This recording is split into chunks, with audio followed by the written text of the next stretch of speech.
शोविषयी तुम्हाला आज मी माहिती देणार आहे। व्हिडिओ शेवटपर्यंत बघा आणि फॉलो करा नवीन टिप्ससाठी। चहाची कॅन्टीनपासून माझी सुरुवात होते आणि कोणत्याही कामाला मी लाजत नसते। तर चहाची कॅन्टीन सुरू केली, घरी आली आणि माझे मिशोचे प्रोडक्ट रिसीव झालेले आहे। हे सर्व प्रोडक्ट मला मिशो पाठवते, त्याचा 1 रुपयाही मी देत नाही। त्याच्यानंतर मी व्हिडिओ शूट करते आणि व्हिडिओ शूट झाल्यानंतर मी हे सर्व प्रोडक्ट परत करून देत असते।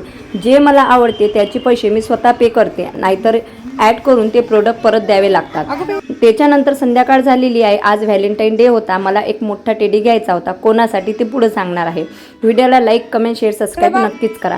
तर स्वराज इथं रडत होता, कशासाठी? तर त्याला एक खेळणं पाहिजे होतं। त्याला सुद्धा खेळणं घेऊन दिलेलं आहे। आपण फक्त मुलांसाठीच कमावतो। त्याच्यानंतर ही आहे विठाई, जिचा होता आज वाढदिवस असते, तिच्यासाठी सुद्धा एक गिफ्ट घेतलेला आहे। नाश्ता केला, नाश्ता केल्यानंतर सेल्फी काढला, व्हिडिओ काढला, तिला तिचं गिफ्ट दिलेलं आहे।